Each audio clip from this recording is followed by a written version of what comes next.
Because going back to your example of Mecca, you said that corporates and international hoteliers came in and effectively designed the city of Mecca as we see it today. And it is a bit of a monstrosity. I mean, you've got these steel buildings around the Kaaba and you don't feel quite right about it. But you mentioned a very interesting point. I felt that, there was a way to build that city reflecting its spiritual core. How would that be done? Like if you were planning Mecca, from scratch, like how would you, what would Mecca look like? And how would it differ to where it is now? I think that you have a challenge if you are a policymaker between space and density and function. So why accommodate more and more people? And we all want to go Umrah. Yeah, fine. Okay, but the focus is on Hajj. Yes. This is the pillar. True. Okay? And Hajj liman istata'a ilayhi sabila. Whoever finds a way to go to Hajj. So this is not a touristic site. Yes. This is a spiritual site. True. And to keep its spiritual nature, it should have specific structures that are respecting the centrality of the Kaaba. And if you have this huge building, the clock tower.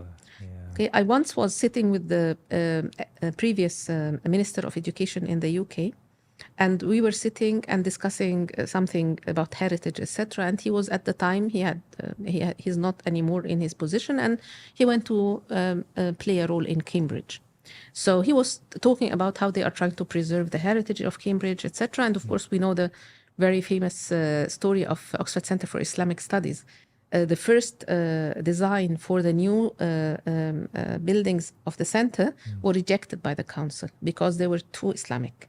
And then came Dr. Abdel Hakim, and he is an Egyptian architect as well, and introduced something that blends the Oxonian architecture design with the Islamic one, and it's what is today Oxford Center for Islamic Studies. Yeah. So it's I showed him the picture of Mecca because he was talking about heritage, and he looked at it with the big buildings around and the clock tower, etc. And he said to me, "This is graphic, yes? This is like a made up, as if they wanted to blend Mecca with modernity or something." Yeah. So I said to him, "No, this is a picture." Yeah. I said, "You're joking." I said to him, "No, I'm not joking." I said, "This is horrible." Yeah. I said to him, exactly. I mean, this is someone who's not a Muslim. But he could realize there is something wrong here. Yeah. You could have designed differently, accommodated less people, but the experience that what people have is still a spiritual experience, and then set regulations to allow people only to have Hajj once and Umrah once. And then you'd limit the number. But you put a bet on having more and more people, but you change the nature of the place and the spiritual nature of it as well. And it's a challenge. I know it's a challenge. But to which extent was it taken into consideration from an Islamic perspective? Were ulama invited to say, join us, we, the urban planners, to think about the spiritual and the material in this space when we are trying to develop it? How can we manage it, especially that Mecca is surrounded by mountains? So it's very difficult to expand. It's not like enlarging it is not as easy as it seems. So, but no one is looking at that.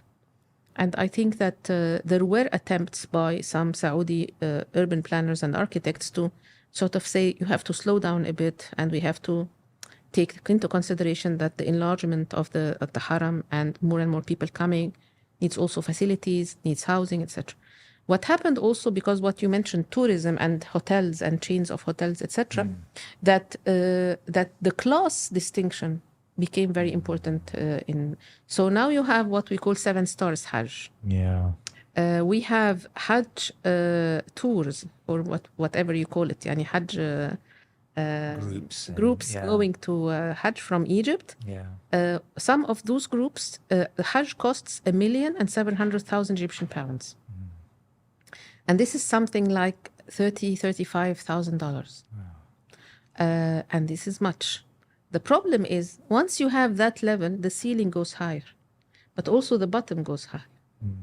So the poor cannot afford anymore to go. Even if you have small hotels, 3 stars, 2 stars, 1 star, but at the end of the day, there is a transformation of the place to accommodate the upper class. Some people go to Arafah with golf cars. This is a facility. I have a friend who went with this 1,700,000 trip of Hajj, and she said she is a scholar and she needed the mahram.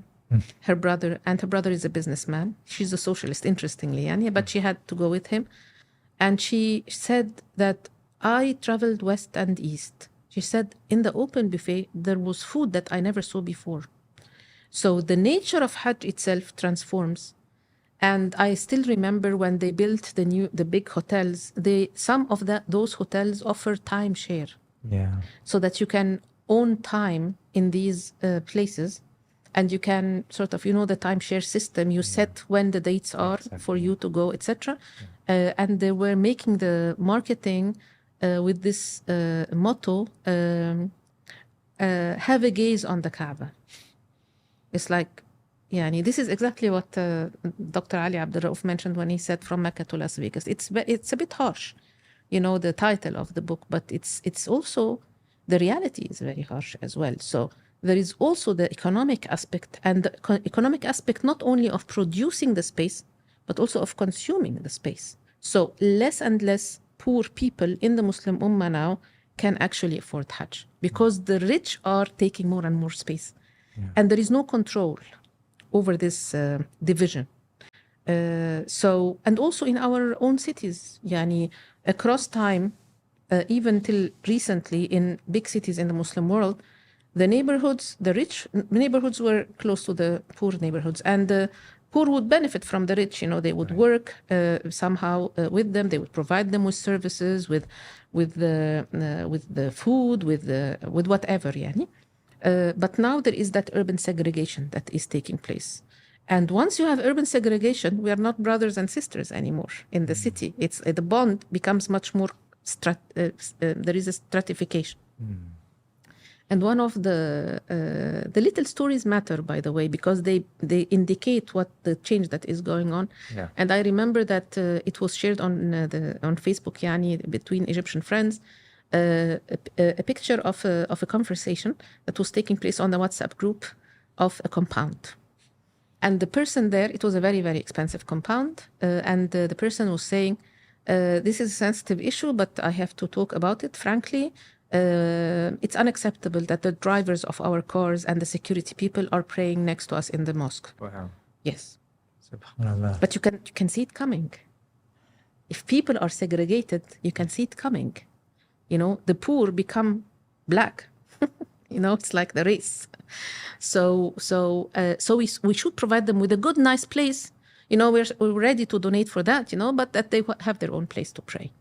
So actually what is happening in Hajj is also the same. The rich have their place, the poor have their place. And little tricks taking place for the rich to go into specific moments, and there is a space booked for them somehow in the rituals, etc. It's subtle, but it's there. So if this is happening in the case, for example, of Egyptian companies that are providing very expensive Hajj for those who want so, and also it's very limited in time. You don't have to spend more than 1 week, 9 days or something because you have your business to go back to. Yes. So you're not taking the full experience.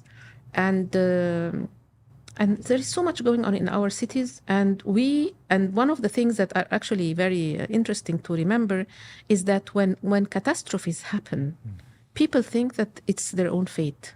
They don't think that this is a phenomena changing in their society. They think that this person coming from the council knocking on your door and saying, your house, you have to leave because we are going to build a road here, thinks that this is his problem. But actually, so many people in other cities face the same problem, and they were not consulted. Are there any options to that plan? Can we discuss it? Can we talk about it? To which extent did you really compensate me if you pay that amount of money? Can I have actually more because I need to rearrange my life accordingly? And this, what one can call urban activism, is not there. We only move on the streets and demonstrate for big causes. But we don't defend our spaces because we feel that our spaces are not our own. That we are just, part of a wider map or a plan, and actually we have little to say. And I think this is why urban activism is very important. How the city is divided, how the city is planned, the construction in the city, the gentrification in specific neighborhoods, etc. It should be a wider participatory process where actually people have a say. But what we have is the rule of experts. If you protest, they say, experts, very important firms made that plan. Do you understand more than those important urbanists and architects? Yeah. You're just a citizen, a layperson. So you have to give in. And I don't know about statistics from other countries, but one of the statistics that I can give from the Egyptian scene is that in the last 10 years, 2.9 million have been displaced because of urban planning. Oh. So this is a number, and you're talking about a huge number. It's how do you see our spaces and places and the right of people to place and space, and how this right to place and space is Islamic, from the neighborhood where gentrification or urban planning is taking place to Gaza, because it's the macro level of displacement. And here, of course, because it's global, war and violence against the civilians is used. And the international system is incapable of protecting those people, and sometimes even blaming the victims, you know, and those who wanted to protect those victims and defend them. There is a link. If we look at the space and place and the production and consumption and violation and the herbicide that is taking place in cities without considering it to be herbicide. Yeah. It's a genocide of places and spaces and communities. But you look at it, you put on it the label of development. But people are displaced as well. Right. And the texture is ruptured.